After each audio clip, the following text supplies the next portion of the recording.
Welcome back to another video from the Debate Room Podcast. This is episode 127.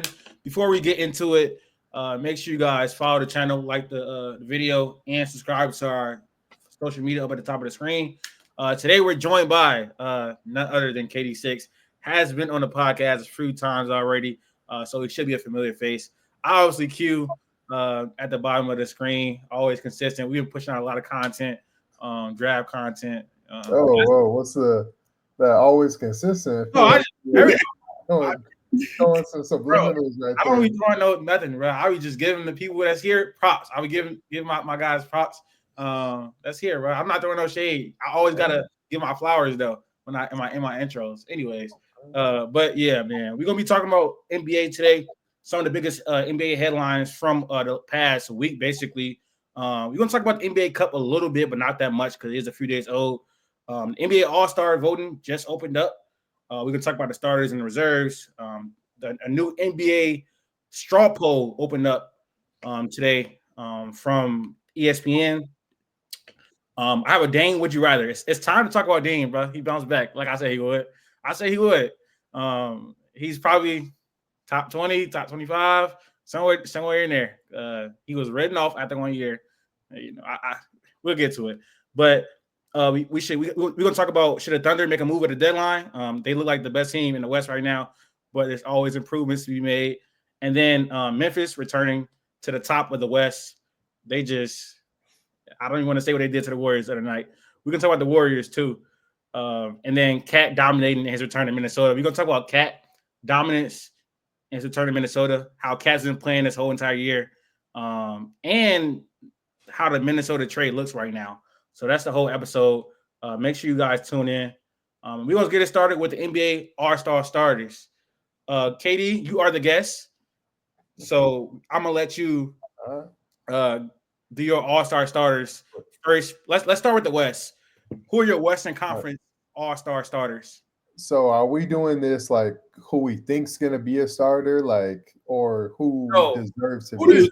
Who you think should be a starter right now? Okay. Who deserves to be on the team based on their play, not legacy, not clout, none of that. Just play, bro. Okay, yeah, just got clear because for starters it's fan vote, so it's not like it's gonna be way different than what we saying. But in terms of who deserves, like just starting in the West, I think it's probably two locks in the front court, and that's Jokic and AD. I think they both been consistent enough and have played well enough to warrant being locked as starters. That third front court spot, I think, could go to like a number of guys. I don't think LeBron has played well enough to warrant the spot. I think you could give it to KD. You could give it to Wemby. So I think it's probably going to be between those two in terms of like who deserves it more. I think I'll probably lean Wemby just because KD's missed time. So that'd probably be my three in the front court. As for the guards, that's easy. It's Shea and Luka, and it's nobody else is in the combo for starters. So. What you think, Q? I agree with literally everything.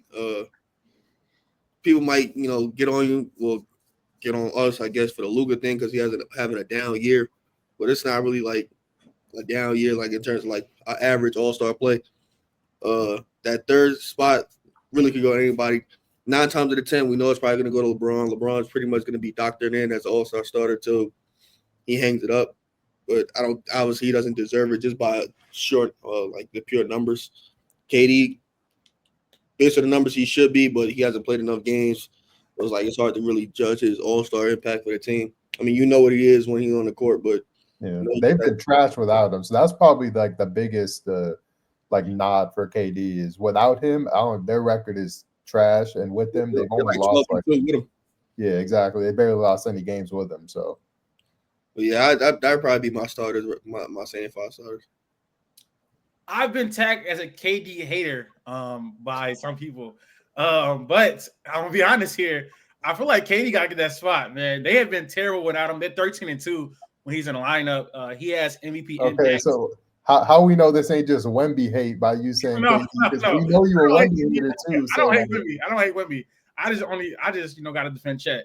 But like I said, KD has been having a great year. His efficiency is elite as usual. is been a better defender. He's been a good defender for a few years now, but he obviously helps out rim protection. And they just been awful without him, so that helps his case as well. I understand Wemby has played more games, but Wemby got off to a slow start in the beginning of the year. But these last 15 games, he obviously been really, really good. Last 12, averaging like 29 and 10 on like 60% true shooting. So he's been playing well as of late, but I think because of KD, when he's on the floor, he's actually, leading to like wins. And, the Spurs, they're 13 and 13. Obviously, the rosters are different. But what KD is doing is pretty special, even though Wemby does have that two-way dominance with being a defensive player of the year level defender and give you 24 and 10 right now on offense. So my Western Conference starters are Luka, Shea, Kevin Durant, Anthony Davis, and Jokic. Those are my 5. And then we can start with the East as well. Katie, who are your East starters? This one is tricky. I'm not gonna lie. I had a hard time with this. East is a lot tougher. I think there's injuries. Because of injuries. Yeah, it's because of injuries. Like he's I mean, she was like, let me. I got my guys here. These not gonna be starters, but hey, go vote. We got Paolo. Shoot, we got LaMelo Ball been hooping, averaging 30 this year. Hey, and come on now. He gonna get his first one this year. Yes, sir. Yeah. Mr. K Cunningham. We need it. Oh, that's all. We need it. But I don't think any of them are going to be starters. I think Paolo, if he didn't get hurt, would probably be a locked starter. But obviously injuries. Even Franz, I'm notoriously a Franz hater, but I think before injury, he probably could have had a good argument for it. The only locks I think right now are in the front court, Giannis, Tatum, and Karl-Anthony Towns.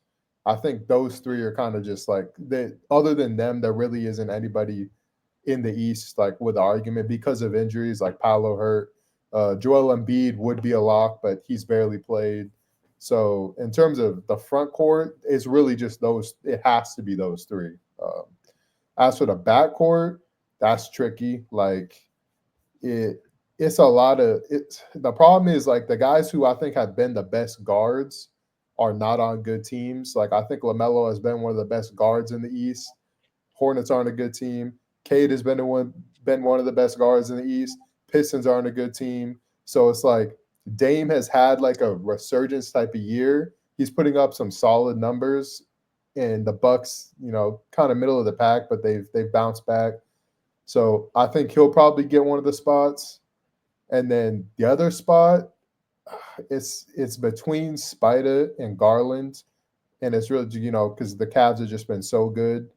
Spida's numbers are down, and Garland's numbers are up, but they're still kind of like similar. I'm a Spida guy, so I'm gonna go with him. But like if you went with Garland, like I wouldn't be mad. It's just it really is the Cavs have such a good record that I think you probably got to give the nod to one of them. Q, what you thinking for the? I know you probably got the first front court. Same. What you got for the guard spots? Yeah, front court is locked. My issue, like the Cavs, obviously, I think they deserve to have one guard start. Between Donovan and Darius, if you have to split hairs, you go Donovan Mitchell. He's still clearly the best player on the team. And that other spot, I guess when is going to matter, fan vote going to matter. It just so happens the Knicks have a big fan base and they're winning, and Jalen Brunson's putting up numbers. So I think I have to put Jalen Brunson there. I don't think he's been better than LaMelo. I personally want Cade to get the spot, but Detroit not getting the starter in the All-Star game. I don't know how I feel about having 2 Knicks in the starting lineup, but just due to games played, bad team situations like that, Jalen Brunson is easily going to have an opportunity to just, go in there and start. So it's probably going to be Jalen Brunson, Donovan Mitchell, Cat, Tatum, Giannis. I put as the starters, I put Donovan Mitchell in there, and I put Jalen Brunson in the starting guard spots. I got Dame off the bench. We're going to talk about that later. In a few seconds. Tyler Hero sneaky, though. Nah. Tyler Hero sneaky, though. He's been the best player on the Heat since Bam's having a down year. They are with the fifth or the sixth seed. Yeah. I honestly don't got Hero on this list on like as an all-star at all. Yeah, I don't think he's gonna be an all. He could be one of those like Scotty Barnes type of all-star. Yeah. Like somebody get hurt. Time he's played well enough that you might have thought about it, but like just like I think like 3 years ago he had a chance, and like this year he has a chance. Like he'd be like 16th man up if anything happens. Yeah. I don't know, because he has been playing well. Has he been playing better than Darius Garland? That's debatable. That is debatable. No, but I think Darius Garland probably still gets a reserve spot anyway. Yeah, I think Garland will get a spot. Period. Let's talk about the reserves then. Let's start out in the West. This is pretty tough as well for the reserves in the West. I have Anthony Edwards, Ja Morant. He's missed time a little bit, but he's played well, even though the numbers haven't been there. Victor just to lay it out for, I don't know if everybody like knows how the reserves work. Yeah. So it's 2 backcourt players, so 2 guards, 3 front court players, and then 2 wild card spots. So you got Ja as one of the guards, and who was the other person you said? I got Ja and Anthony Edwards as the guards. Okay. And the front court players, I have Victor Wembanyama, Anthony Davis. No, AD was a starter. Oh, wait, no. Actually, my bad. You have AD as a starter. Yeah, I'm tripping. Yeah. Anthony Edwards, Ja Morant, front court, LeBron, Victor, and then probably you have Wemby, LeBron, and then probably Jaren Jackson Jr. Unless he goes to wild card. I really can't think of nobody that's been better than him in the front court. Sabonis probably. I think Sabonis probably been better than Jaren Jackson this season. I don't know. With the defense, I don't know. Yeah, I mean, Jaren Jackson is a defense, but Sabonis' offensive load is like much higher. He's been super efficient this season. Like, I think just as an individual player, I wouldn't be mad at Jaren Jackson over him, but I think just as an individual player, Sabonis has probably been better this season. And do you think the Kings get 2 All-Stars or no? Or they just get 1? I mean, you didn't have Fox as one of your guards, so I don't. But we got wild card spots open though. I mean, yeah, I would argue that Fox been as good as Ja or better. Yeah, Fox has probably been better than Ja if I'm keeping it a buck. Yeah, and he's been more healthier as well. Yeah, he's played more games. I think the problem for Memphis is like they're a low key Houston like team. Like I don't think any of us have any Rockets as making. I don't know if you have Sengun making it. I think me and Teef don't like talk. We don't. That Memphis is low key like a Houston-esque team, and they're just so deep and they play like defense that they have a good record. And it's really like it's not even just because Ja or just because like Desmond Bane has been trash this season. Like, he's been horrible. Yeah, like horrible. And they're still one of the best teams in the West because they go like 15 deep, literally. So that's a $200 man. I mean, $200 million man too. Yeah, making bread. Like so, if they don't get 2 All-Stars and the Kings do, like, I don't know, because the Kings, their records, they're like the 12th seed or something like that. So I'm not sure. But I think Fox and Sabonis have both played at an All-Star level. So yeah, I agree. The Kings are just not good because they can't defend anyone. Murray has taken a step back from 3. The fit with DeMar DeRozan has been iffy. And they're not. Mike Brown has also, I think, regressed as a coach a little bit too. So they're in a weird position right now. But yeah, I'm not gonna lie, man. Steph not getting in there, bro. Steph has not played like an all-star this year. Like, I understand his gravity, and they don't have like the Warriors don't have a lot of ball handlers or offensive options outside of Steph, and that's really hurting him at an old age. Go too deep into that. But Steph has not played like all-star. I'm sorry, he just hasn't this year. He's playing a career low in minutes. I think his field goal percentage is under 50%, 44.3. So outside of threes, he's not really been efficient on other shots. And the Warriors are not good. If you had to pick one right now for All-Star, Because you still got your 2 reserve spots. Harden or Steph, if you had to pick one. I don't know, because Harden efficiency has been terrible. But like relative to the expectations that the Clippers have had, Harden has them above those expectations. I agree. I do think that's on the back of their defense, though. Would this be for a wild card spot? It'd be a wild card spot, yeah. Steph or J-Dub? I'd go J-Dub. I'd go J-Dub. They putting up the same amount of points, like same assists, they need the same boards. J-Dub is defended like 1 through 5, like literally defended 1 through 5 at points this season. Like I was thinking about that earlier, like when we was talking about it with Rib, but I didn't want to say it in the chat. I go lie. Hey, when you had told me we were about to start, I was just reading over the conversation for me. I talking about stuff. I'm like, he not getting a spot because J-Dub getting that spot.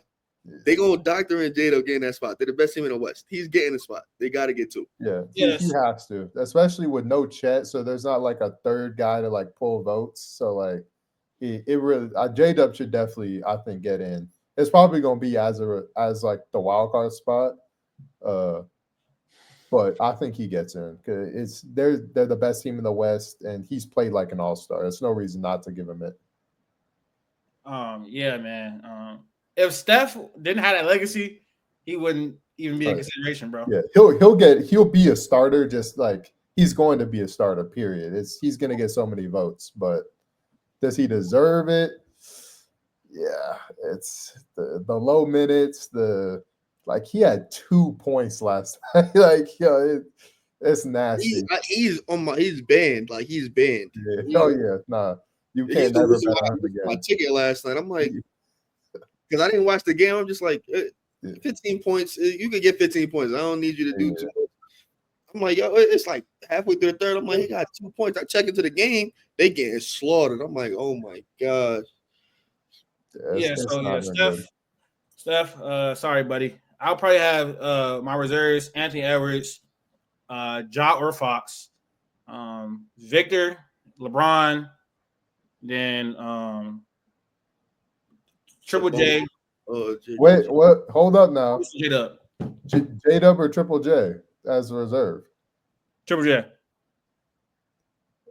I don't know. Triple J been crazy. I'm not gonna lie, man. And J-Dub has it? Oh, he has. I think I get an edge to J-Dub in these conversations only because I watched them have to play 3 different roles this year. Yep. Like I watched them have to be the third guy, then I watched him have to play center, then I watched him have to go back and be the second scoring option because obviously Isaiah Hartenstein not going to be like he's not doing what Chet doing, but that's like obvious reasons. So like he's had to change his role and nothing pretty much has changed. Like he started off slow, but then he just picked it up going like he started going crazy. Let's move on to the East. Q, who are your reserves out East? In the East, this was tough, but I'm gonna sneak Cade in there. I'm gonna get Darius Garland in there. I might have to doctor in Jaylen Brown, Jalen Johnson. Okay. Who's my fifth? The other front court. Mobley. Mobley. Cavs not getting three. They need to. I'm not gonna lie. They should be. They have to. They're not getting 3 All-Stars. They can't go to Bam. Like I love Bam. Who's the other front court person? Because ain't nobody better than Evan Mobley. I'm confused. I think it'll be Paolo. No, hell no. He hasn't played enough games. Paolo. No, y'all got to remember, like the All-Star game into like into like February. So Paolo come back the start of January, and he's hooping all throughout January. They're not gonna leave Paolo off the All-Star team. Like it depends. See, when I did this list 2 weeks ago, I have Franz on the list. I don't think he's gonna be on there anymore. That's it. But I think I have Mobley already there. But like he's so in the back burner for me because it's the Cavs. Once the team start winning, it's like I don't gotta like lock in. I'm pretty used to them already doing what they're doing. So it's like it's not that he's forgettable. It's just there's more other interesting storyline. But yeah, Mobley could get in. I think LaMelo got to get one of those reserve spots. And I'm gonna get that last Too shot many to Tyler. numbers. Hold on. I'm gonna get a last shot to Tyler. No Garland. I said Garland. Okay, hold on. You gotta be missing somebody then, because I don't got I time. got 2 reserves. I got 3 front court and 2 guards. Oh, I got Trey on here. That's why. I got Trey Young on here. Well, see, because are you counting Jaylen Brown as a guard or a front court? Front court. I got front court yeah. too. Because I think they have him listed as a front court. So Yeah. Now mine is I got Dane, Cade, Jaylen Brown, Jalen Johnson, Evan Mobley, LaMelo, Darius Garland. Is that it? 1, 2. Yeah. Oh, I don't got Trey on. I lied. I don't got Trey on here. I got Darius Garland. No, I ain't gonna lie. It probably should be Trey because he Trey hooping in the efficiency. Yeah. Not gonna like when because that'd be like the coaches, like they be voting on that, and coach they already got a sour taste with Trey. They don't really be rocking with Trey when it comes to these things. But Trey the number one option too. And you got obviously a lot more responsibility than someone like Darius Garland. But the efficiency has been awful. Let's move on to this NBA MVP straw poll. I'm gonna get it on the screen because this shit is just blasphemous. And I'm tired of this because I'm gonna speak on it first because I ain't gonna lie, the media has did a whole 180 on Jokic. Like, is it a whole 180? I don't know what's going on. The thing is, like we were talking about, like the most valuable player, they're trying to make it a this season thing and not a cumulative look, like histrionics of it. But like it's always been done with those said histrionics. So like people were getting stopped from getting 3-time MVPs if he wasn't winning rings and things like that. People try to act like that wasn't a thing, but that's always been a thing. We've seen that happen to LeBron. We've seen it happen to Giannis. Like it happens. It's a thing. The winning the MVP not as a 1, 2, or even 3 seed, still not really a thing that you see often unless it's crazy storylines. Like I guess the triple double, call it what you want to call it. Jokic MVP. Everybody hurt. He's dragging the team to a playoffs. Those matter. This Nuggets team isn't lacking talent. They're not lacking the players that they didn't have that they went on their run. They're there. They're just you could kind of say they're getting caught up on, or maybe these players are just not as good no more. Or they let key players go. They're just not performing up to that level. Yeah, Jokic is Jokic. He's gonna do what he's gonna do. But 6 seed is just not getting it done for MVP. I don't think we just keep doing that just because he's the best player in the world. Like we've seen best player in the world not get MVP many a time before. The problem is Giannis is also like the 5th or 6th seed too. Yeah, they have the same exact record, the Nuggets in Milwaukee. So yeah, and I think Jokic is playing on an entirely different level than Shea. Giannis too, both of them. Yeah, both of them. And so like that's the problem where the Thunder are the best team in the West, but Luka hasn't been playing up to his actual standard, and Giannis and Shea hasn't been playing up to like the level of Jokic. It's the Western Conference tax. Yeah, I mean, look at this shit. Like realistically, I don't see a reason that Shea should have that many more votes than Tatum. Like that Shea's putting up like slightly better numbers, sure, but if it's the same argument for both of them, best player on the best team, like in their conferences. I know the Cavs, I'm not sure if they're still one or Boston Pass. I'm not sure who's one right now in the East, but like in terms of like caliber of play, I think Tatum and Shea have been in the same like tier in terms of caliber of play. So like I don't understand, like it really just has to be the Western Conference tax, like for Jokic and Shea to be 1 and 2, because that's what I believe. Yeah, like Giannis and Tatum should not be, like Giannis especially should easily be over Shea, and Shea should be closer to Tatum in the votes. Like I just don't know. The Thunder offense is like at 105 without him on the floor. I just don't know. I don't know. He's carrying the offense. I mean, yeah, but that's like there's more. It's nuance to that. It's at that without him because all their offense knows is Shea ball. So like you take him out the equation, like okay, what do? We're so used to just Shea ball that like we have to figure out like on our own how to score and how to do this and that. And they just can't. So it's like it's the on-off numbers are like because you look at Jokic's on-off numbers they're crazy for him, but it's because their bench is so trash. So of course there's no real center backup. Of course the on-off numbers are going to be crazy favoring Jokic. Their whole entire starting lineup on and off numbers are crazy because Malone's rotations are shit. Like he just plays his starters or he plays the bench. That's really it. 15 years ago, like 10, 15 years ago, Jason Tatum will get a lot more love. It's no like we're talking about it's 3 straight years, probably going to be 4 of just straight all NBA teams. Best player on a team that's going to the Eastern Conference Finals year after year after year. Any other circumstance, he'd be getting more love than this. He probably would have got one already. So I think like you gotta save some grace for him and allow him to at least like I'm not saying he should obviously not 1 or 2, but at least if it's between him and Shea, give an edge at least right there. Again, it's the Western Conference actually. It's perceived, not that it isn't, but it's the harder conference to play in, obviously. But this is not something we haven't seen from him already. Like they were the first seed last year. Same thing again. He's not really doing anything much different than he was doing last year.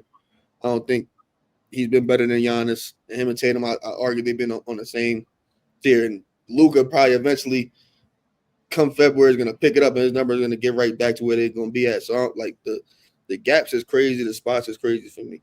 I don't really got too many gripes like past that because they're not really important. They're not going to get no real votes on the ballot. Yeah, I've seen people saying like Donovan Mitchell for MVP. Look, I love Spider, but there's no him even getting votes here is honestly crazy to me. Donovan Mitchell is probably too high, honestly. Yeah, he's not. He does not have the numbers even close. Like he's not even close to his last season numbers. So it's like that's nuts to me. But yeah, like I said, the other guys they're not like Anthony Davis. Actually, is probably the one here who's getting snubbed pretty bad because he's played at an MVP level, and for him to not even tied for 11th, he has 1 5th place vote. That's crazy. Real talk, that's crazy because you can argue he's been as good as Shea and Tatum and those and Luka and whatnot and those guys. So him being this low is nuts to me. I just want to say that I think the media has done a complete 360 on Jokic. I mean, oh, okay, my bad. Yeah, they've done a complete 180 on Jokic, because a few years ago the narrative was he's the worst MVP ever. He stat pads, all that type of stuff. Now it's like voter fatigue has just went out the window. Now he has 827 points on his straw poll, and Giannis has 643. And the gap in their play, if there's a gap, is not that big. And I honestly think that Giannis has played better this year. When you consider, and I don't like to do this a lot. But when you consider both sides of the ball, don't do that. Giannis, bro, listen, bro. No, Jokic's defense has been awful this year. It definitely has. But Giannis still doesn't come close to him as an offensive player. I understand that. But Giannis is having the best offensive season probably of his career. Okay, he's that's cool. He's leading scoring. He's taking the playmaking jump. His mid range is falling down. He just won the NBA Cup. If that means something, it got to mean something. No, that don't mean nothing. No, stop it. That means nothing. But his defense has got. You just brought up two-way stuff. His defense has gotten worse. No, it has. But in the last few weeks, has it been better? Yes or no? It has. Okay, I mean, but I don't expect that. I believe he elevated it for the NBA Cup. I don't believe it'll stay at that level for the season. But I don't know. I just personally feel like I feel like Giannis has been better this year. And if you think, especially with the talent on the rosters and the load, Dame started the season off pretty slow. He started to have a more talented roster. I just don't know about that. I don't know about that. How? How? Hold on. Especially with Middleton back. Middleton has been playing like the gap between Dame and the next best player on the Nuggets is pretty significant. Yeah. Okay. Let's stop right there. Hold on. Chris Middleton has not been good since he came back. 1 and 2, he's barely been back. But go ahead. Okay, you said the gap between Dame and the next best player. That's probably true. So we got Giannis and Jokic. Let's just say they cancel out, but obviously Jokic is better. But we're talking about rosters, right? So Dame, right here. Then next player is Jamal Murray. Has been significantly better than Jamal. That's his name. Yes. Boom, boom. Yeah. Multiple steps down. All right, okay. Jamal Murray. And then And now this is where Jamal Murray at. And then Chris has not played. you want to talk Chris, Aaron Gordon, they're about the same. And then you got Middleton, Brook Lopez. Who about the same? I put MPJ and Aaron Gordon. Like, MPJ, Aaron Gordon. You got MPJ back, and then after that is straight Bucks. Chris Middleton, I'm not gonna lie. Chris Middleton is like he hasn't even played. I don't even know if we want to count him. Are we counting him? He has not really played. Like I'm talking about this year. He's on the back half. Yeah. He's on the back half. He's gonna play the rest of the season, or we think he's gonna play the rest of the season. Yeah, probably. We're still talking about we're talking about 4 Nuggets when there's a gap between the second Buck and then the next Nugget. There's a huge gap between it, and then it's a bunch of Bucks right after those Nuggets. What Bucks are we talking about? If you want to use Brook Lopez and Chris Middleton, you can use them, and it still work. I think Torian is better than the 5th best starter on the Nuggets. Yeah, this year. Yeah, his shooting has been crazy. Gary Trent Jr. off the bench has been good. Like their rookie, like their other guys. Significant minutes on the Nuggets. Yeah, he gets significant minutes. Andre Jackson to get significant. Christian Braun has been good this year. Yeah. Christian Braun is up there like with Torian. I think both of them have probably been about the same. Yeah, I forgot about Braun. Russ has been good. Russ has been good off the bench. I can't lie. That's what we're doing here. That tells you right there how bad like the rest of that roster is. We're talking about Russell Westbrook like being good, and I think he has. I mean, I think he's been solid, but like we just seen last night he gave up a game winner to Anthony Simons. He got the easiest blow by I've ever seen. Literally the easiest. I think the Bucks. The Nuggets roster might not be better, but it's not. It's close. It's pretty close to me. I don't think it's far off. Yeah, you're not saying nothing crazy. If this year like he continues the scoring. Oh, Bobby, we forgot about Bobby Portis. Like he had a slow start to the season, went crazy in the NBA Cup, which apparently you say matters. So, does it matter or does it not? Does it matter or does it not? If LeBron you can't find no stats for that. Yeah, that's fact. For the last game, you can find stats for other games. You should be thankful for that too, as Shea stands. Yeah, it didn't happen. I didn't hear it. I didn't see it. And in the stat sheet, but Giannis has put on, right? Like he's put on. He definitely can notch himself a scoring title this year. That's another, check mark to add to the resume. You could start like if he somehow does get the MVP and a scoring title this year. Then at the end of the season, after the dust settle, you could start talking about legacy things and things like that. I think you could have that conversation now. I think it's pretty close, just based off like if you just pick up, take your basketball reference phrase, slap it up there, and then take Jokic, slap it up there. It's about the same. I'm not gonna lie, KD. I think you underrate Giannis, man. I think you underrate Giannis. No, I believe Giannis has been up there with Jokic. I'm talking about in the grand scheme of things. I'm talking about how you talk about Giannis in general. I understand the offensive load really it just really matters. Those voters, I think they finally got hip to the non-regular box score numbers. They not fully hip to like the real advanced numbers, but just like the base level stuff like on off and things like that. They starting to use that more and like adding a little bit more context. That's why you're starting to see a lot of the Jokic love.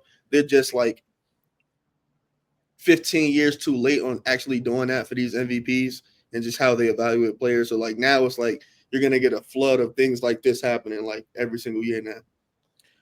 My question is, how many 3-time MVPs have been easily game plannable for in the playoffs? I don't think it's easily game plannable. 2 teams have the requisite game plans and talent to stop Giannis, and that's basically the Celtics and the Heat. It's really only the Heat. It's really only the Heat, to be honest. But the Raptors did it in 2019. Put him in prison. That's teams like that. That don't really happen. Those rosters. I don't know. Just walking around like at Giannis's peak. I've seen him just get walled off, and that's really just the problem. So we had this conversation in the summer. I think if the Timberwolves last year all time, you didn't have Giannis in your top 20 all time. You don't have Giannis in your top 20 all time. No, I don't. I mean, I think he'll get there by the end of his career, but whoa. Where he at? He's probably top 25 right now. Who do you have like right ahead of him? Like, who's the couple of players that you got like right ahead of him? D-Wade. Probably got KG ahead of him. D-Wade is not. Giannis is better than D-Wade. I'm not gonna lie. Definitely ahead of him. Giannis is better. I just feel like Giannis is better than D-Wade. Giannis is better than D-Wade. All time? All time, yes. He's better than D-Wade. No. Respect to D-Wade, he is. And I understand where he was in his championship run in 2009 as well. I think Giannis at his peak is a better basketball player than Dwayne Wade. No. Whoa, okay. See, we got to slow down here. Better than 2008 D-Wade? Yeah, like does Giannis have 2009. Does Giannis have any like postseason run like Wade did in 06 against top tier defenses? No. Where Wade just went in and smoked them out on his way. Are we talking about 1 year peak? I was talking about like a accumulation of years. Are we talking about 1 year, maybe? That's tough though for me because like I feel like Giannis has been in his peak, but he hasn't been in the playoffs the past 2 seasons. So like it's hard. They've kind of had the same type of like you gotta specifically pick out Giannis's peak to add to a D-Wade peak. Like it had to be 2019 to 2021. Giannis's peak. He is 2019 and 2020. Giannis like crapped the bed bad in the playoffs. Like I agree. So if we include that in his peak, I don't know. And there's and 2021. Yeah. It's a little shaky. It's a little. His team won the Eastern Conference Finals without him. Like I understand the context. I mean, they were going against the Hawks, but I understand. I understand the context of that 2021 run, but I mean, in the finals, he was dominant. Obviously, the Suns didn't have that was an all-time performance by Giannis. The Suns didn't have the personnel to guard him, but that's not his fault. I'm not gonna I think the year after, because there's a whole lot of iffy stuff that for that Suns 2021 run also that we could get into on their own bracket. Yep. Like they definitely weren't supposed to make it there, and we kind of validate that. Damn near the very next year, we watched Luka and a bunch of at the time regulars go in there and shit on them. Yeah, my language. Like we seen that happen. Like they got punched out. The second place in defensive player of the year, Mikal Bridges was getting slaughtered every single time. Like we watched that team get dismantled. Like the very next year. So it's like, how good was that Suns team? Yeah. Not to take anything away from Giannis. I think Giannis is around my top 15, top 16 ever, just because at his peak, he's one of the most dominant finishers we've ever seen in NBA history. Do you have him ahead of KD in the regular season? Huh? Do you have him ahead of KD right now? As a player? Yeah, right now. All time. All time, his legacy. Yeah, okay. Because he's the bar. He's the bar. Yeah. Like, because KD is like I have him at 13, but if I want to be objective, I'd have him at like 15. You know what I'm saying? So like he's the bar where you start reaching up there. Now he's in that area like KG and them for me. So like I don't got him ahead of KD, but I think he's definitely like top 16, 17 all time, just because of his finishing. The defense at his peak was at an elite level. He doesn't even have the longevity yet for that. That's my problem. Like his run started in what 2018, from 2018 till 2024. Yes. In these past 2 playoffs, he's won 0 games. Literally, he has won 0 games the last 2 playoffs. So like it doesn't add to his longevity. Like, so it's just regular season is not like regular season does matter. It does matter. It does. I personally value in like playoffs. Super dominant regular season player for like 4 years. Like he's not. I wouldn't say he's a playoff dropper. It's just some matchups for him that he doesn't handle well. But I would like to say, in some of those runs, he didn't get a lot of help from his teammates, like at all. Like honestly, at all. Like what's his name? There was some series where he was the second best player on his team. I mean, Chris Middleton always showed up most of the time. Chris Middleton was their best playoff performer up until 2021. Who else? Yeah. Who else really showed up? Who else showed up in the playoffs outside of Middleton? Who else showed up in the playoffs? Bro, I mean, literally, his team won the Eastern Conference Finals without him. I'm not talking about 2021. I'm talking about in the years he failed. 2019, 2020, 2022. I mean, it was like 2022. 2022 was Holiday shit to bed. Yeah, I remember that. 2022, but Middleton was hurt, so that's where that and then that's it. 2023, he didn't win a game. He got hurt and whatnot. 2019, he should have bad.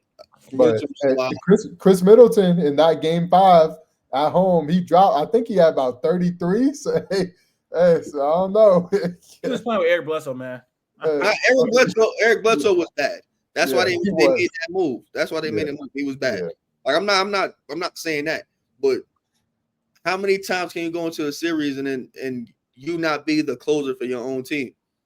Yeah. And you could say he's the closer now, but as him being like the dude taking the last shots, they haven't done anything in the playoffs, whether it's because he was not there or he just got game planned for. All right, we've been talking about Giannis a lot. Let's talk about his teammate. Dame last year was going through a divorce. Didn't work out over the offseason. He just didn't come in prepared. Had a lot on his mind. I emphasized with him, you know what I'm saying? I had to take this year that he's going to bounce back. And he's averaging, 25 and 7, probably one of the best playmaking seasons of his career. So it's time to do a would you rather for Damian Lillard. Wait, did y'all have Dame in your All-Star reserves? Yeah. Okay. Yeah, I did it. You did it? You got him a starter? No. You don't got him at all? No. Dame? I told you. How? I gave a spot to Tyler. Oh, I'm letting the white boy have it. You tripping? I'm mad at it. 24, 5, and 5 from Tyler Hero is good on great efficiency, but Dame he's the best player on his team. 25 and 7. I don't know. He's carrying the hasn't been the best player on his team. I understand it. I guess I don't understand it. No, I disagree. But I'm just trying to stir the pot, man. Too. All right, I got a Damian Lillard. Would you rather? First name up is Kyrie Irving. Kai. Like right now? Yes. Kyrie. I don't know. Listen, come on. No. Listen. What are we doing? Okay. Listen. Think about it like this: 2022, 2023. Who was clearly the better player? I want to ask you that. Dame, right? Easily. But that's kind of there's an asterisk because Kyrie wasn't really playing like all the. Before that Dame was regarded as the better player, anyways. Though, like Dame was. Look. Here's one down year, and now he's just out of it. Here's my thing with Dame. Yeah, one down year. He's the dude. Like we really only rank Dame off a regular season play. Yeah, 100%. We literally only rank him off. Regular season. Going crazy in the playoffs. Even if you want to disregard all the runs he had with LeBron and the play, if you want to act like those don't mean anything, if you want to act like he was an option. Dame is clutch shots in NBA history. If you want to act like that don't mean anything, and I'm not talking about first round. We're not getting hype off of first round buzzer beaters. You know what I'm saying? We're talking about that was a decade ago. In the finals, game 7. That was a decade ago. Dame hasn't done anything in the playoffs in over a decade ago. I understand that, but Kyrie was a second option, and Dame has never had the ability to be a second option in the playoffs. He hasn't, but it doesn't mean that he hasn't. He was a second option in the playoffs. I watched CJ McCollum go crazy. That's nasty. That's nasty. You're not wrong. CJ has been better than Dame in series, like 100%. Yes, he's been better than Dame in series. All right, well, I'm going Kyrie, but like we know what Kyrie is like, bro. Regardless, I could be trolling whatever. Last 2 years, it's been Kyrie. I'm sticking with Kyrie. He's coming fresh off a finals run. Like we don't need to overthink it. He was mid in the playoffs, but he was. No. Yes, he was. He was good. He was good in the OKC series. He did what he had to do when he had to do. He was terrible in the finals. He was mid in the final, but he was great, elite in the. Remember what Anthony Edwards said? Yeah, no, he wanted to guard Kyrie, and remember what happens. He was leading the World Series, and he was pretty good versus Clippers too. But when it was time to show up, He He didn't. was the best. He was the best Maverick in the Clippers series. True or false? No, yes, true. Yeah. He was. It's Okay. half. Yeah. That's Yeah. Yeah. Yeah, I don't know, bro. We here. Man, I'm taking Dame. Listen, bro. Dame had one down year, and now all of a sudden he just not in these conversations. I have a feeling this is going to age. I don't know. He had one down year. Now that he got his mental back together, he giving you 25 and 7, man. I don't know. I'm taking Dame. I mean, I feel like Kyrie might be the better defender. I don't know how much it matters, but he does compete on the end too. I'm taking Dame now. It's close though. Next name up is Trae Young. Trae. I'm gonna give it a try. He- First option. Well, he like 58. It's actually so tough because, like, as a first option, you clearly want Trae, but as a second option, I would want Dame. Yeah. And I don't think Trae can actually be a first option, so that's where it's tough for me. But I know they both can't be ones. yeah, they both can't be ones. And I think Dame's a better second option, but I think Trae is actually just like too good of a floor raiser for me to say Dame. Like, I watched him backpack like top 10 offenses by yeah, himself. like consistently. So I can't. It's that's just a unique one. I still have to go Trae. I'll go Trae too. I think Trae. Yeah, hold on. I think Trae better than Kyrie. I think Trae better than Kyrie. So I don't. How much? By how much? Not a lot. I never said. They're close. I never said Yeah. Dame was. I have Trae better, but they're real close. I'll take Trae though. It's close. All these are close. These first two are close. This next one's gonna get interesting. Next name up is LaMelo Ball. LaMelo. Don't even got to think about it. What are we doing? What are we doing? Come on now, bro. Come on now, bro. Like, what are we doing? Like, come on. I can't disrespect my guy. Like, Q, come on, bro. All by his side. What are we doing right now? I mean, I know You saying that like I'm a Dame. Like, I'm not a Dame hater, bro. And I'm not really like, I'm not a LaMelo Ball fan either. You don't see me really talk about LaMelo Ball any type of crazy and nothing like that. Certain things I like, certain things I don't. LaMelo, he just fit the bill of everything I like. I ain't gonna lie. I'm not gonna lie, bro. I'm taking Dame. I love LaMelo. I'm taking Dame. I don't know, bro. Because LaMelo is tough because he's not on a good team. his stats are inflated. Yes, his stats are inflated. He's averaging 30 and 7. But on the same note, like, he doesn't get the same level of looks that a Dame gets by playing next to Giannis. So, What do you think? You know what a LaMelo? You think LaMelo's a second option on the championship team right now? LaMelo? Yeah, I do 100%. You think he's a better second option than Dame or no? Yeah, Mm. he does. He does. I think he could do. Like, he's a great shooter. Is all right. And he's taking like 10, 12 a game. And he's shooting like 40%. I think he's a better playmaker. I think a 2-man game with him and Giannis. I think that'll go. Especially you factor in transition, like oh my god, LaMelo's probably the best playmaker in the transition in basketball.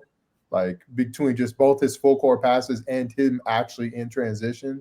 So, like, him and Giannis would be filthy. Like, his fast break look good with Miles Bridges. What you think it's gonna look like with Giannis? Be I crazy. actually clicked on this. Would you rather? So I'm taking Dame. You taking LaMelo. Next name up is Cade. That's also my guy. What also. But I don't think he's there. I don't think he's there yet. He's 100% on the trajectory. 100% on the trajectory. It's Dame, but Cade is coming soon. Yeah. You see what he's doing now. Yeah.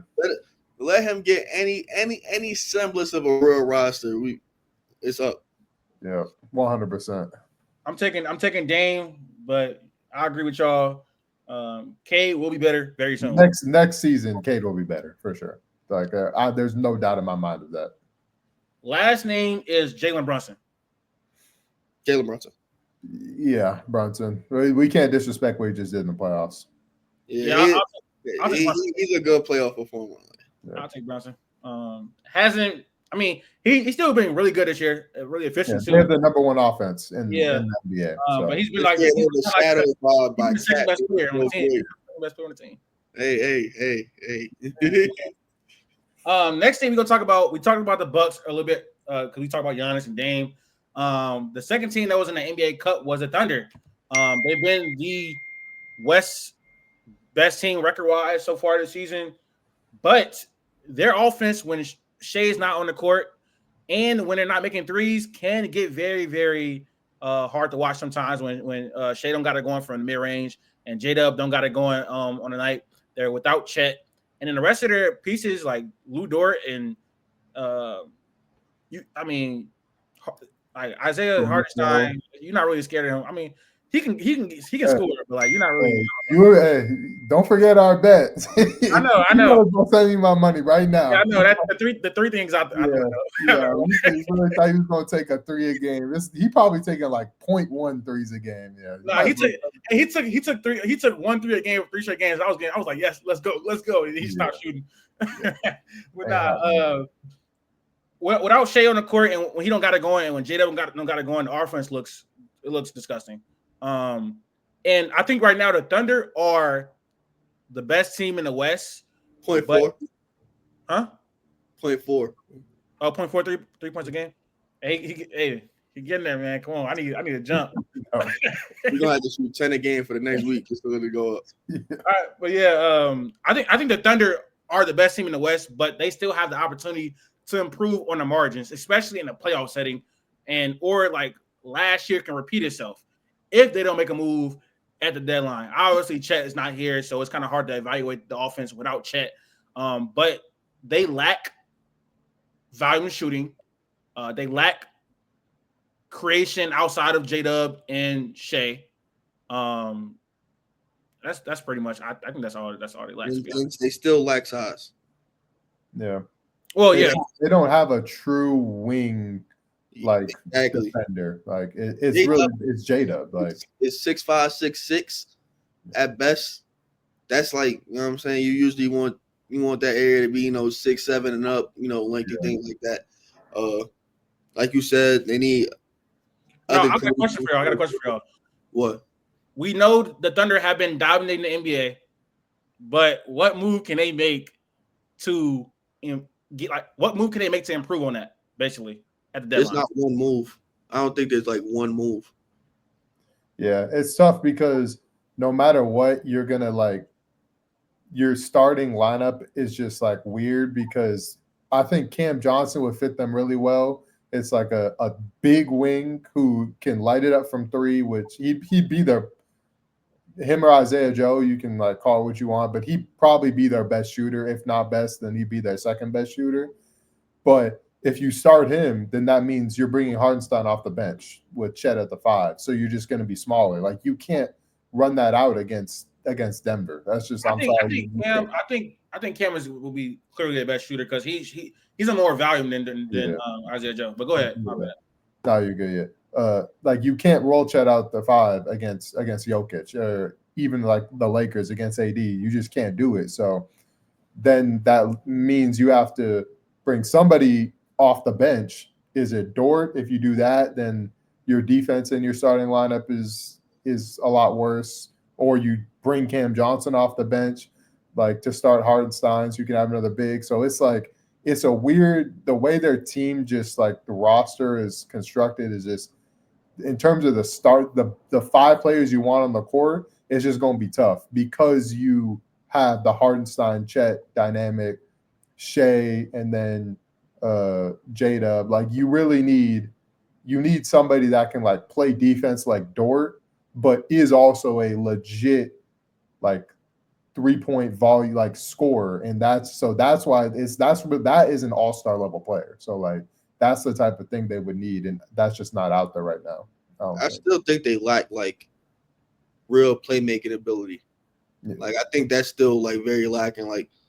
Shea is decent, J-Dub is decent. They pretty much do the same thing on how they create for themselves and somewhat fake create for others just by drawing things, but they still don't have somebody that could like sit there and break something down and see the next read. Like I still think they're missing that. I thought that's probably the reason why they went for Topic in the first place, just because that's somebody that could really play make. Obviously, they didn't expect that to be here right now, but the writing was on the wall when they made that pick in my eyes. So, but there's also not a singular move to get that type of player that's going to play significant minutes for them, because you still want Shea, J-Dub, Dort, Caruso, Chet, Hartenstein, and Isaiah Joe. You want all 7 of those players to to play significant minutes.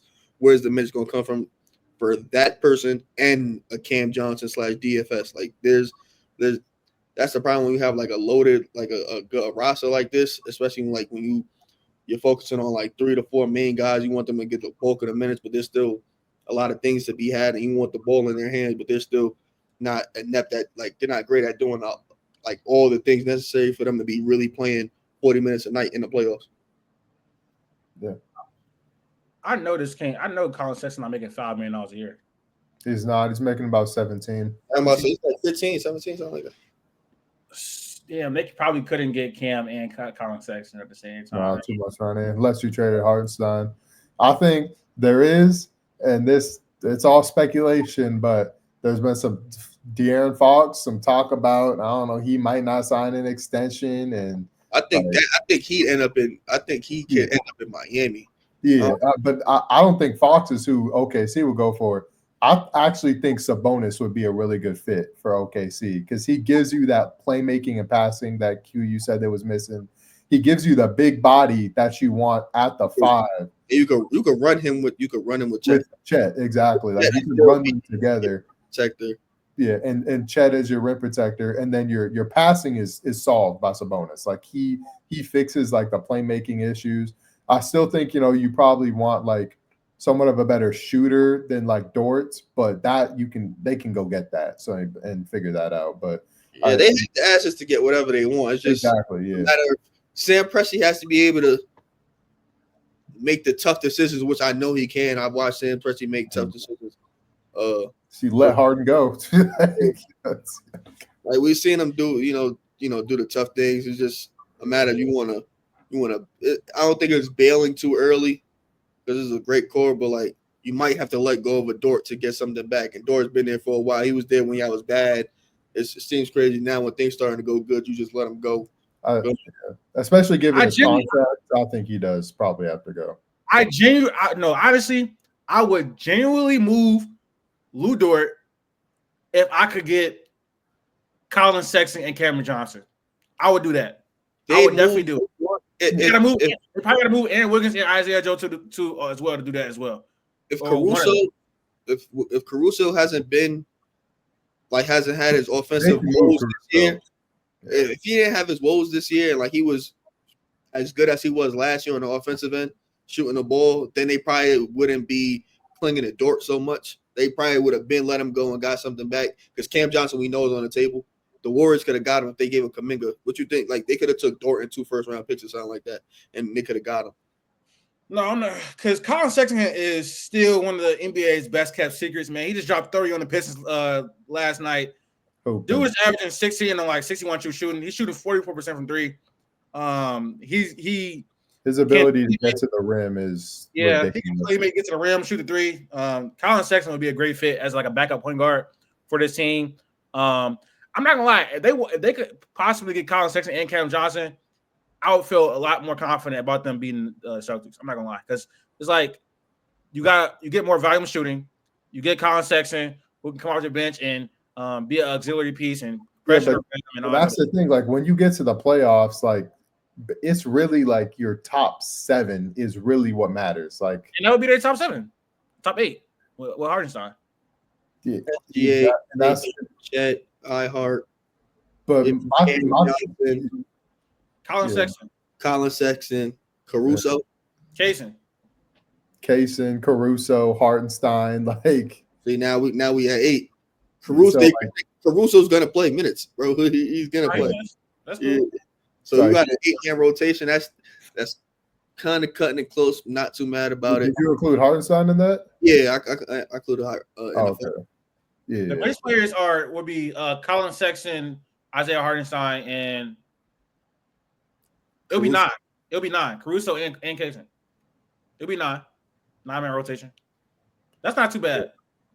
I mean, it's not, but like you're not going to be getting the type of impact you want because you're taking away minutes. Like you're taking away minutes. Like at that time, you want your starting five playing basically 36, 38 minutes. They should be playing 40 minutes. Like, and my thing is, I think in order for OKC to beat a team like Boston, they need a playmaking leap from Shea because he handles the ball too much.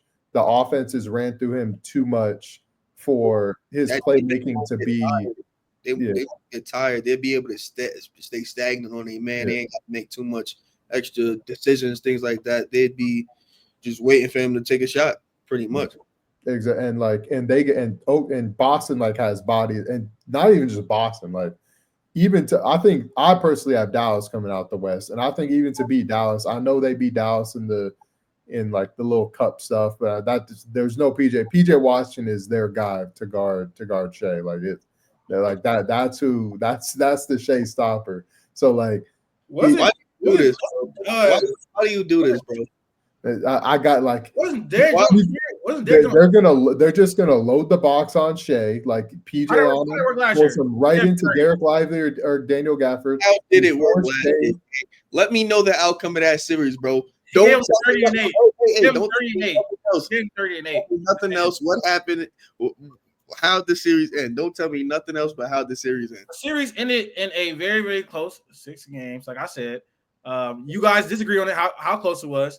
The series ended in Shea outplaying Luka, and OKC, the Thunder just missing all their open shots. The role players did not show up. Like, hear what you just said. Shea outplayed Luka, and they lost in 6.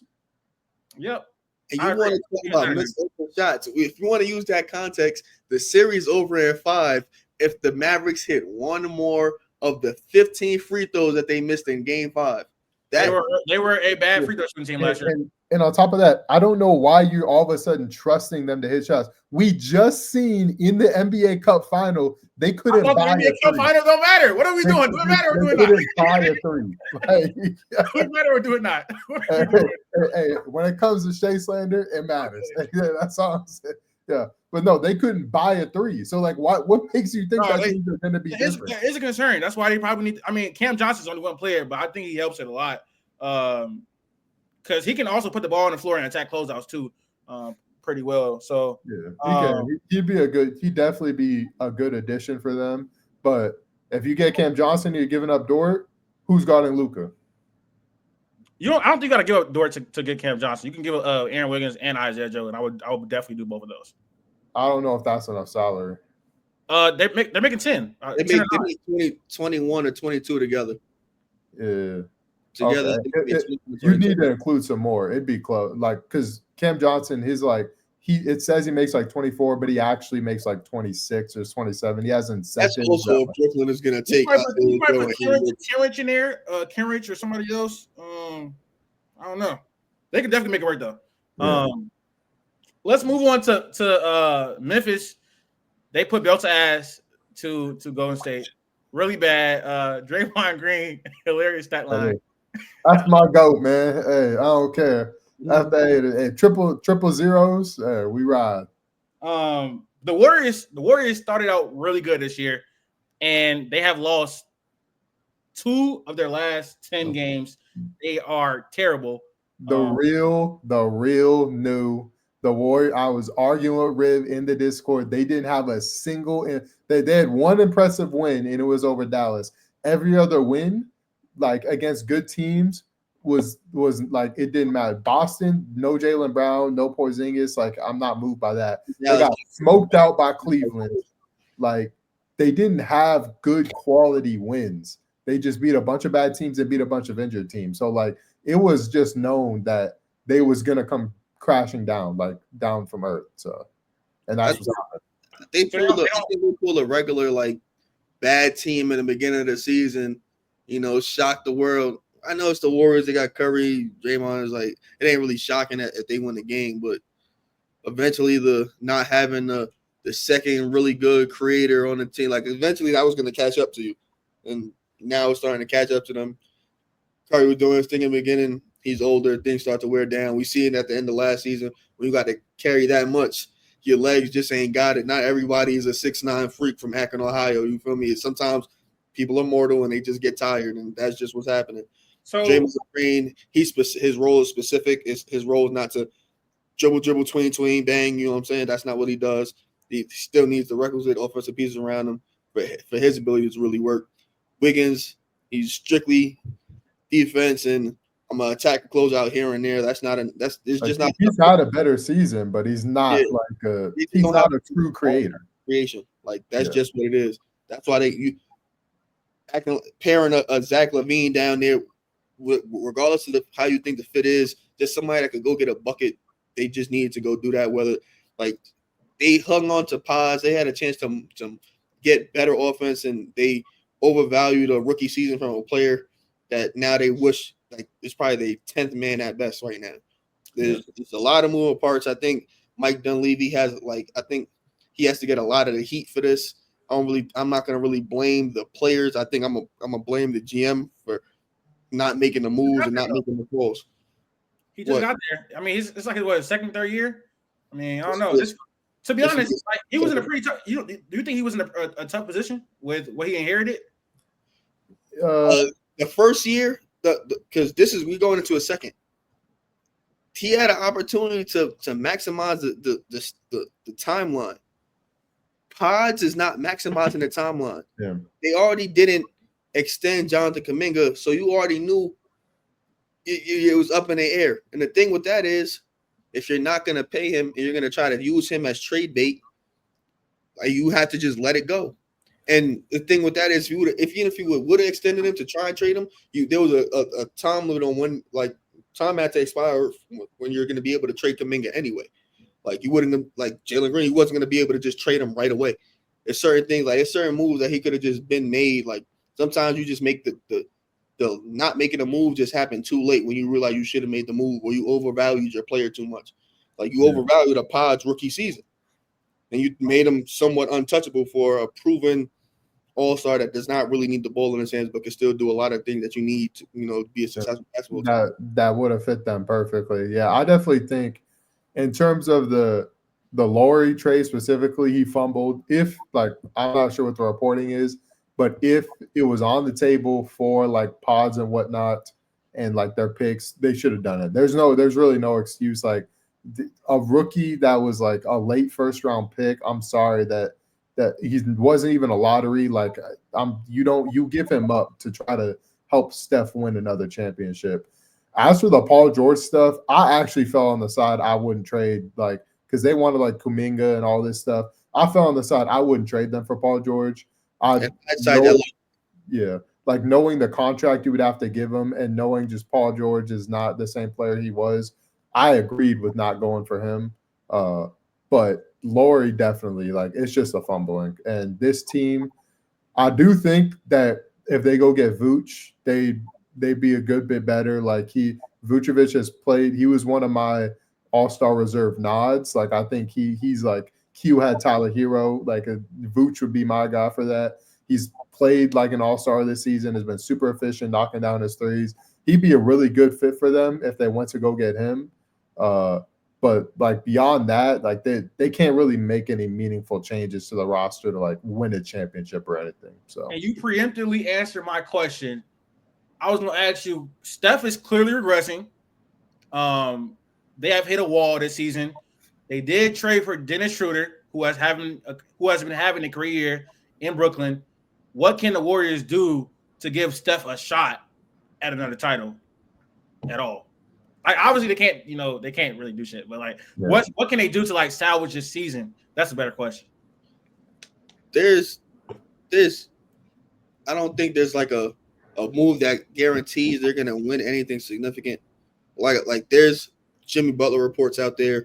You would have to give up Wiggins, but you also would either give it up all that for half a season of Jimmy Butler, or you got to give Jimmy Butler at least Paul George money, $40 million plus a year for somebody that for the last couple of seasons he hasn't played, a lot of regular season games or taking it seriously. And as we know, we need you would need him to take these games seriously just for them to be in that space, because it's still kind of be a heavy roster because you're giving up Wiggins, most likely Kuminga, Moody, and whatever picks you got left. You could try and go get your hands on Zach LaVine. I rock with it. Zach LaVine's not the greatest player, but again, instant offense. You could try your hands on Brandon Ingram, but you also still got to end up trying to pay that money. You would have to give up Wiggins, pay money for him, but you take a hit on defense. You get some offense, but it's kind of clunky fit. But I don't mind a player that could go get a bucket, 6'9", 6'10", good playmaker, things like that. The ball kind of sticks with him. But I think that's cool since we know Steph, breaks down. I think it's cool to let somebody else, do all the bag work and things like that. It's all subjective. Like it's nothing like one size fits all. It's just they waited too long. Like I said, I don't really blame the player. I don't blame Steph for getting older. I don't blame Draymond Green for getting older. I kind of blame the front office for not either seeing the writings on the wall too early, overvaluing their players, their style, their how they operate, their in their building. I think they should have just make the hard decisions, move off of Pods and Kuminga, attach the picks and maximize the timeline. If it doesn't work, doesn't matter. But at least I know you tried to do something. They basically stood pat and did a whole bunch of patchwork moves. One dude they already shipped out because he got hurt. And like even going back to last season, they've lost the Jordan Poole trade. Like Jordan Poole, don't get me wrong, he's not worth what he's making, but he's played really well this season. And for a team that legit doesn't have like true scorers outside of really Steph, like I guess Kuminga, but he's inconsistent. Jordan Poole would help them a ton right now, and they traded him on his team. When everything's he'd be a good huge for them right now. And they traded him for CP, who they didn't even keep around. So like, and they sent a first with him. So it's Dunleavy just hasn't done a great job. It goes back to even like the Wiseman pick was obviously a bust, and they refused to like trade him. Like the ownership wouldn't allow him to be traded because he was their guy. So the front office they've botched things pretty bad, and I don't think it's eligible. Like I said, I think Vucevic would give them a good enough floor to where you can say, all right, Steph, go out and try to win a playoff series. Maybe you can win 2. Highly doubt it, but go out and try to win a playoff series and just like ride into the sunset that way. And I think honestly, for a lot of fans, that'd probably be like good enough. Fans, they're going to want their guy to win, but more than anything, like, you don't want what happened last season where you go outside in a play-in tournament like that. You want to at least see Steph in the playoffs. Just show me that you're trying to do something, bro, and we'll do the rest. Like that's it. Okay. It's another side of this. Obviously, the Grizzlies. I feel like the Grizzlies were the most obvious team that was going to take a jump this year. Last year, they spent the whole year with Ja out, but they got development from the young players. Jaren Jackson Jr. got more on-ball reps. Bane got more on-ball reps. He obviously hasn't been playing well this year, but they're one of the deepest teams in the league, one of the most well-coached teams in the league. Do you think they are contenders? No, definitely not. They're not contenders. They're a really good regular season team. In the playoffs, they can beat it. There's a few teams they could beat in a series, but they lack the true like top end talent, I think, to actually like really go far. And like Ja has had a bit of a down year. Don't get me wrong, Ja's been great defensively. He's really picked it up. He's been solid on that end, but he hasn't taken that leap into the tiers of like the SGAs and whatnot to put the team over the top. And all that depth doesn't matter in the playoffs. You're not playing 15 deep, so it's like you're only really going 8 deep. So it doesn't matter that you got like Jalen Wells is having a great season. He's not going to play in the playoffs. So like stuff like that just doesn't really matter. But they're a great young team with a really bright future for sure. Yeah, I was going to piggyback on you. Took what I was going to say. The depth thing, that's overrated once it comes April. Like young depth and being young is great for 82 games. And I stand by that. That's how you get through a 82. That's why I had Minnesota being a top seed last year, because they had a bunch of young legs, and it was going to be in depth. They was going to be able to run through regular season games, get all those gimme games and things like that, especially like in the lulls of December, January, February. When it comes time to lock in, yeah, you could say Desmond Bain, good player when he's on. Jalen Wells, surprising. Marcus Smart, name value, whatever. Jaren Jackson, he's good, but when you match him up, when you go into a playoff series, you match him up against the other side, you're looking at players that they have at the same position, but better than you. Like, I think damn near in every series, and it's like, damn, Giles like the only one that could get close to matching the other dudes, top, like the other team's top guys, but still not enough. They still seem like a team that's a move away. But they're another team that's probably going to be too reluctant to, trade, like move their guys, because they got their guys. But they also have the ammo to go do anything they want. If there's a real game-changing superstar available, they can also probably go get them with the contracts and picks that they have. As presently constituted, I think they're a tough out. I think their ceiling is a second-round team at best. That's probably what it's going to be like until they make a bigger move or somebody makes a massive leap. Right now, they play the Lakers. Who would you have? I'd take the Lakers. Yeah. They got the two best players in the series. Yep. And they just beat them The Lakers suck, bro. The Lakers have Memphis's number. They just beat them the other night, like handily. That's true. That Ja just historically can't really score well against the Lakers because of Anthony Davis in the paint. I'd take the Lakers in that series too. So Lakers in the playoffs? They're 7 seed right now. They had one on a 4-game like hot streak. They were 3-1 in their last 4. I forgot about that. I don't know. I wouldn't say the Grizzlies are contenders, but I think they're dark horse. They're right outside that.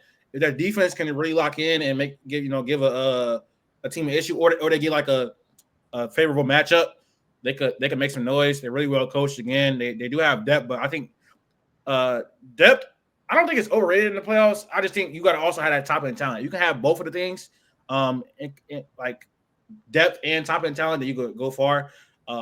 Their offense, I don't think is good enough in a playoff setting, especially with Ja shooting how he is this year, and Bane having a down season too this year as well.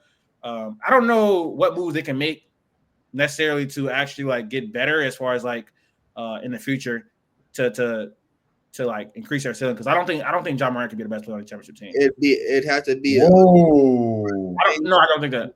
It has to be a superstar. It has to be a wing or a real true like 5 or both. It doesn't. John's great. John's great. I don't see one on the championship team. Do you think he can become a 1 on a championship team? No. Nope. You think his ceiling is a 2? Yes, because we see how rare small guards lead championship teams, and I know Ja is crazy athletic. He hasn't shown the ability to stay healthy. His 3-point shot hasn't improved that much over the course of his career. I want to see him add a mid-range game. I still have questions if Ja can be the number 1 player on the championship team. Yes, I question a lot. Sure. Okay, so follow that up. Do you think Ja could be as good as Jaylen Brown? Jaylen Brown? Was Jaylen Brown not just a 1 on championship? All right, bro. All right, bro. Like, I'm not even entertaining that. No, but seriously, do you think he could be the level of Tatum?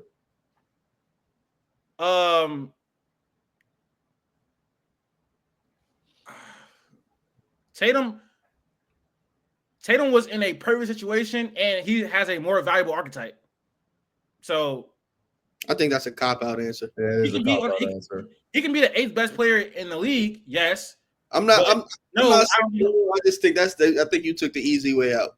Tatum has a more favorable archetype is 100% a cop-out. Like, he does he not have a more valuable archetype? He does. I don't know. Jaylen Brown. Huh? So does Jaylen Brown. Yeah, but he's not the level of player. I think he can be like a top 10 player in the NBA, yes, for sure. But actually lead a team to the finals and be the best player on that team, no, because of his shooting incapabilities.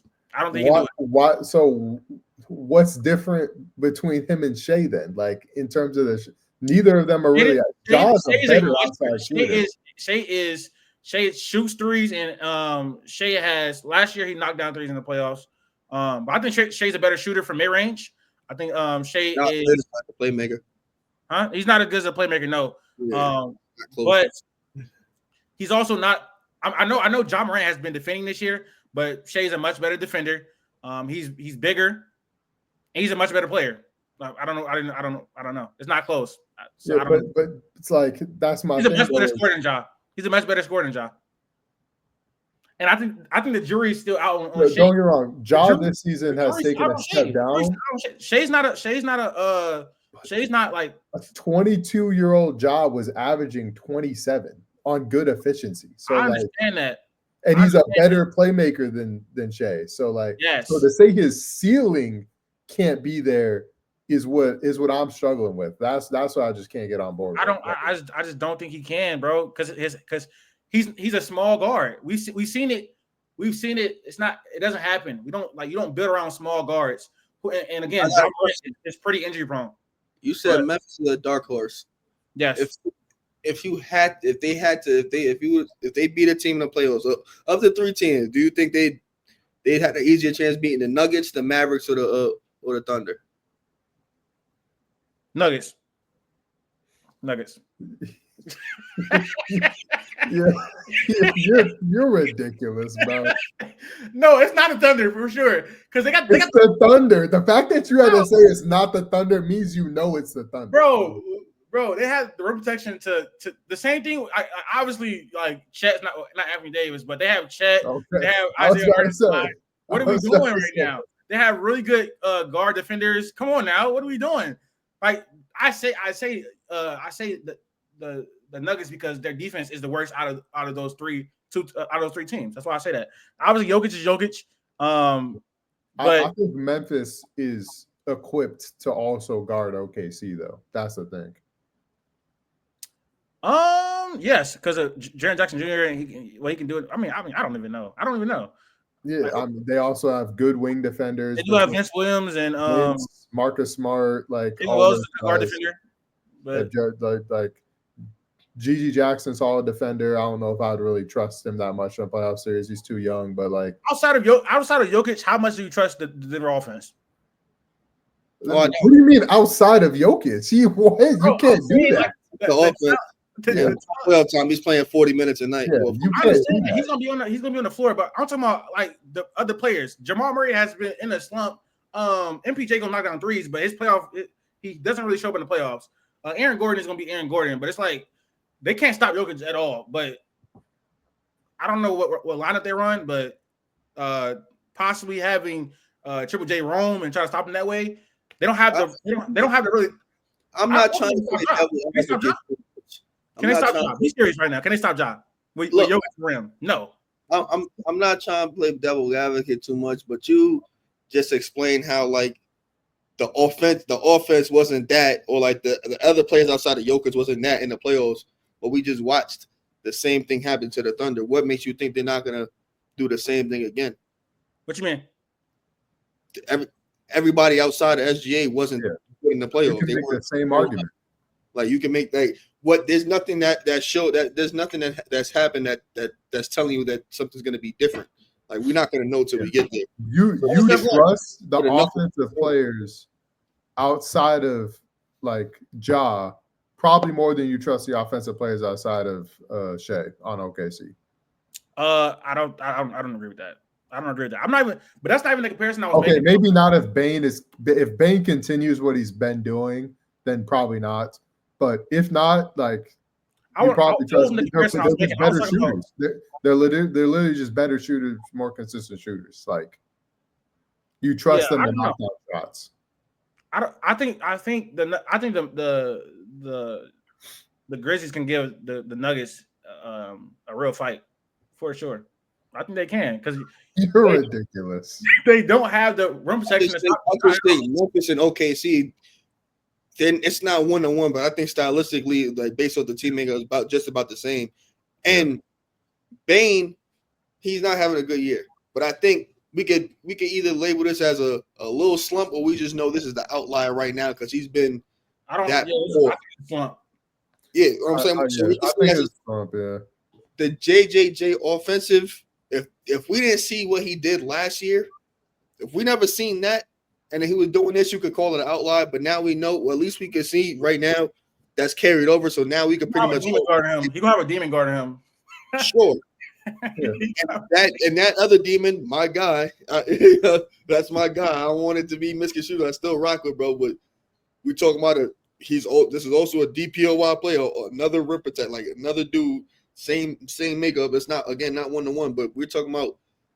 It's almost like it's 85% compatible, damn near. Yeah, I just think it is. Seen the Memphis players at least show up a little bit more than we've seen OKC, where we have a lot of faith. When do we seen that? Triple J has been terrible in the playoffs, and it's been Triple J was good against the Lakers in the playoffs. He was actually probably their best player because Ja didn't have a good series and Bane didn't have a good series. But Triple J, he showed like defensively, he's always going to show up. He can legit score in the post. Like I don't think he will against Chet. I think that's a bad matchup for him. But it goes both ways. Like they can't. They literally cancel each other. Those two cancel each other out. But it really comes down to you're gonna collapse the paint. Like if either Chet's guarding the paint on Ja drives or he's guarding Triple J. So like, if you're gonna sag off him, are you gonna sag off a Bane? Like you can't. Like you will trust Bane to hit threes. Like you can't just sag off him. So that's the difference. The OKC starting lineup, they don't got nobody I really trust to hit threes. Full buck. They don't like, and we just seen it against the Bucks in this couple. I was not talking like Isaiah Joe. Yeah, and he's not a starter. Like exactly. So it's like of the starters, you're sagging off all of them. Literally, even J-Dub. I'm not picking Memphis to be OKC. Yeah, neither am I. No, I'm just well, actually, just saying based off the same thing he's saying, we can argue that. If they match up. Hey, if they match up and Ja and Bane pick it up, like their offensive production this season, we're going to have some conversations. Nah, it would be an interesting matchup for sure. Let's talk about Cat. He returned to Minnesota and dominated them. 30-20 game. Been having one of the best seasons of his career, probably the best season of his career, as he moved back to the 5 for New York. Returned to Tibbs. I want to start off just talking about Cat though, and then we can get to the Minnesota because I have some I want to say about Minnesota. I guess I want to know how many players have been better than Cat this season, and y'all could just stop me when someone. So I'm gonna name off some players. Stop me when Cat has had a better season than them. Basically, I think that's how we should do it. Okay. Or should I don't know. Yeah, just do it however. We can do it, and if it's like a 50-50, we'll get back to that. Yeah. All right. Jokic. Okay. Giannis. Sure. Shea. Sure. Come on, dog. Like, go faster, bro. Like, yeah, Tatum? these are Okay. Keep going. Okay. After that, AD. Yeah, AD. And then after that, who else? KD. He with Come KD. on, bro. I'm talking about how you got to factor in games played. We're not doing it. I don't know. Okay, so No. Kevin Durant. Oh, Kevin Durant. Okay. Outside of that, who else? Wemby has been better, I think, because he gives you two-way. He does give you two-way. He does give you two-way dominance. And Cat has not been a good defender. That's just objectively true. I won't argue that. You can say Wemby. Sure. So how much is that? 8 players? That'd be 8. I think that's 8. Okay. So that's Giannis, Luka, Tatum, Jokic, Shea, KD, Victor, AD. AD. So 8, yeah. So we're at 8 right now. Is there anybody else? I think that's it. There's got to be more. Cat has been a top 10 player this year. He has been a top 10 player. Wait, did we say AD, Anthony Davis? Yeah. Yes. Yeah. It's been, and I said this 8 definitive. There's 8 locks, and I think after that you arguing either or. Yeah, I think it's probably 8 locks, and then because I think then you get in the next tier. Like, I'm not going to count the guys on poverty teams, so I'm not going to count LaMelo. But like Ant has a legit argument. You're talking about Ant, LeBron, his teammate Brunson, yeah, Donovan Mitchell, even on like a kind of a down year. Taking Cat. Because like I think like we have to be realistic about Cat's numbers. Yeah, they're good, but they're not great, if that makes sense. He's averaging like what, 24 points? Is he? No, he's averaging 26 and 14. Is he not? He's leading the league in rebounding. He's shooting 43% from 47% from 3. Oh, he's averaging 25 and 14 and 3. Yeah, so like 3.4 assists. Yeah, so you round it up to get 25, but yeah, so like the efficiency is definitely there. But then there's also the fact that defensively, like he is a cone. Like we can be real about that. He is a cone. Like so that's where it's, to just say definitively that he's been better than Ant, I don't know. No, I think he's been better than that. He's been better than that. My opinion, he's been better than that. I mean, Ant is averaging more points, assists, whatever, not as efficient. He's hitting 10 threes. Like he's taking 10 threes, hitting him 42% clip. And obviously he has way more of an offensive load than Karl-Anthony Towns. Way more of an offensive load. So like, I agree. And I'm an Ant hater. So like, but I can't definitively say like Cat has been better than him. Like, yeah, like all I know is 8 definitive. If you want to argue, I think there's space to argue 4 players, and that'd still leave him as top 15. He'd still be an All NBA player locked this year, as long as he keeps it up. Yeah. I'm not. If you want to say he's 9 or 12, whatever. That's room enough to say he's been top 10. If you give me a range like that. Yeah. When Paolo's back, Paolo's better. When that happens. The Knicks, they got the best. I think technically they got the best starting 5 in the league, damn near. Yeah. Number 1 offense in the league, I'm pretty sure still. Yep. Defense, obviously, it is what it is, but that offense is potent. We knew this from Cat. He always had the ability. Pure, like, if you want to say he's the best shooting big man in NBA history, he got the numbers to back it up. I know people going to talk dirt, and they kind of going, contributed to championships and era and things like that. I think from a raw numbers perspective, Cat, pretty much clears them. Let's talk about the flip side of this, and I want to start off. It's still early, but I think the Minnesota Timberwolves made a mistake trading Karl-Anthony Towns. It's not early. Yeah, they made a mistake trading Karl-Anthony Towns. When you have a window to compete for a championship, you cannot be cheap. They wanted to get under the apron, which they still are not. They wanted to beat the CBA, but you had an actual window to compete for a championship. You just beat the defending champions in Nikola Jokic. Anthony Edwards could potentially take another leap, and now your offense is ass. Your defense another leap. He's better shooter now. Oh, yeah, he technically, he took another leap. The offense is ass. The defense relative to last year is worse as far as ranking in the league, which KD brought that point up earlier. And Julius Randle does not fit on this team because as good of an offensive player he is, he does not provide spacing for Ant. I think a part of the reason Ant is taking so many threes this year is because the paint is clogged. Like he can't drive to the basket because Randle he takes the easy way out. Randle's man is helping. No one is there at all. Like, and then on top of that, Ant still can't make a simple pick and roll read. Like, it's ridiculous. Like Rudy Gobert literally wide open in the paint, and he cannot hit him. He doesn't like Rudy. Let's be honest, he doesn't like Rudy. Rudy will get blocked by the rim though. So if we're being honest, so yeah, but I said this. I think when we did that, we talked about like a month or two ago. Yeah. This is a product of the second apron CBA situation. They tried to be proactive and tried to get ahead of it, but they also didn't realize what they like their own assets and what they also had. They tried to do something without fully understanding what they got going on.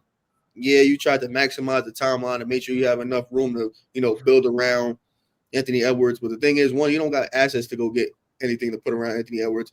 Superstars don't become really become free agents. Like that really does, like that's rare. That doesn't really happen. That's once every 5-6 years. You can't bank on the next 3 years that somebody's just gonna magically become available because and you just happen to have the space, but you don't. That's not gonna happen. So the other way to get it is just to have the assets, and they don't have the assets to get them. They tried to be proactive about something. They just did it wrong. And like T said, if you're trying to compete for championships, being cheap is not the way to go. You have to try to stockpile as much talent as you can. You were in the round before the finals with what you currently had. You had to make some changes on the margins, whether that be Anthony Edwards make a leap or you get the player that does what he's lacking. Like the defense clearly carried them literally to the Western Conference Finals, and like 1-2 really good offensive players. You could reevaluate, see what you really was missing, and then go from there. Not just blow it up and get a worse player, put it like and put on your team. Like that didn't do anything. That didn't move the needle. You could kind of say, they tried to aggravate that by having Randall and Dante, but even still, I don't think that measured up to the impact of what Cat was doing, because we talking about the dude that's playing 34 minutes a night, that stretching the floor, and he was able to guard fours last year, and he is a great offensive player, as we see now. He's doing the same thing he was doing there. He's just in New York, so you see it more, and he has more time to shine. He's not like this. Jalen Brunson not a big personality, so he doesn't overcrowd what Cat is able to do. They messed up. They did the wrong moves, and they're gonna pay for it for the next 3 years at least. And that might cost them. You never know, because it's Minnesota, and we know how their history and the organization of keeping great players around. Yeah, my thing with this whole situation is it really comes down to the context, and the context is the minority ownership is like 2 guys. I don't remember their names. I think one, like A-Rod was one of their names. Mike Lowry. Yeah, yep. They wanted to slash the salary. They don't care about winning like a championship. It was clear they wanted to slash the payroll, because at the end of the day, it's like NBA is a business. These teams are like money makers or revenue makers. So for these two, they're like, we're here. We want to make money off the team. And to do that, we got to get under the luxury tax. And that's why they're in arbitration right now with the things like the controlling owner. And so there's like a whole dispute over like who gets what say and ownership rights. And so when you take that into account, they weren't really wrong to do it, because as good as Karl-Anthony Towns is playing, his contract is still like, it's super max money for a center who can't anchor a defense is really probably too much. Like it's honest. Like, I don't think many people have the Knicks as like a seriously competing with Boston, just because like their defense is middle of the pack and they can't really get better with Cat at the 5.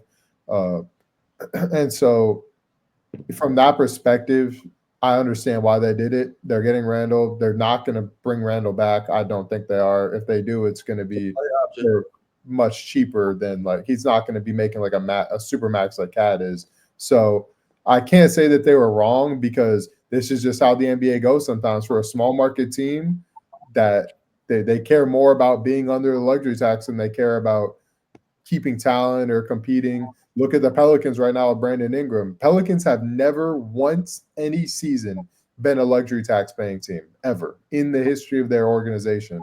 Don't fact check me on that, because I'm not actually sure if it's true. But they definitely haven't been a luxury tax team in a very long time. So they're going to let Brandon Ingram walk if they don't find a trade for him, because they're not going to be one. Like, they're just not going to start. So yeah, I don't think they have either, because when they had CJ and BI on their deals, technically Zion was still on his rookie deal. He got extended, but he rookie deal, and all their other players were also on their rookie deals. Yep. And now that Anthony, like when they traded Anthony Davis pretty like soon into his first big contract. So damn near. Yeah, so it's like they just historically aren't and that's just how it is for some small market teams because it's Prestige James Harden. We've seen small market teams we can't pay that right now. Yep. Well, I think Ant cares more about winning than them being under the luxury tax. And because they're a small market team, he can go other places and get more publicity and more stardom, more what's it called? Like, what's that shit called? Like more like commercials and shit. Like he can get more. I don't like. He might not care about that, but I think small market teams are hard to get that regardless. Yeah, but he can't do a bigger market. He knows that's going to come with it, but bigger markets tend to spend the money anyway. Like, yeah, I'm gonna get all the commercials, but like, if I go to the Lakers, let me not say the Lakers, they're dumb over there, but if I go to a New York Knicks, they're gonna spend the money to make sure that we build a team around it. Because if they're ass, New York media is gonna kill them. They pay OG the big bucks. Like they spend that money, they're getting all the love. Things are going well. Ant could be right there. He could be right there in New York, getting all the love, getting all the money, all the commercials, and at least they're competing. Yep. Like he'd do that. Like you could go to a big market and get the same type of. He'd get the same type of love and more, and he know the organization is going to do whatever, to win. Like that comes with big like brand name organizations anyway. Like that naturally comes with it. Yeah, I think it probably does end with Ant eventually leaving Minnesota, just like Kevin Garnett left Minnesota back in the day. And I think they got 2 years. Yeah, they got 2 years to fix this, or he's out of there. And I don't think they're going to. I think they're already committed. They're committed now. They're committed to getting under the luxury tax. So I don't see. That's what I'm saying, bro. Like they were more worried about getting, being cheap than keeping their franchise talent. So I get it from a business perspective, but they're gonna lose Ant because of that shit. Yeah. Like, literally, probably are. They've had 3 number 1 overall picks in like the last decade, literally, and they pretty much squandered all of them. Yeah, because if you're including Wiggins, because he was technically picked by the Cavs, but they traded Kevin Love for him. But yeah. All right, that's gonna do it for the episode. Thank you guys for watching. Thank you for KD for coming on, especially with such late notice. Appreciate you for that. Of course, Q. But that's what we're gonna do. It's getting pretty late. So thank y'all for watching. Subscribe to the channel. Follow us on our social media platforms, and we are out.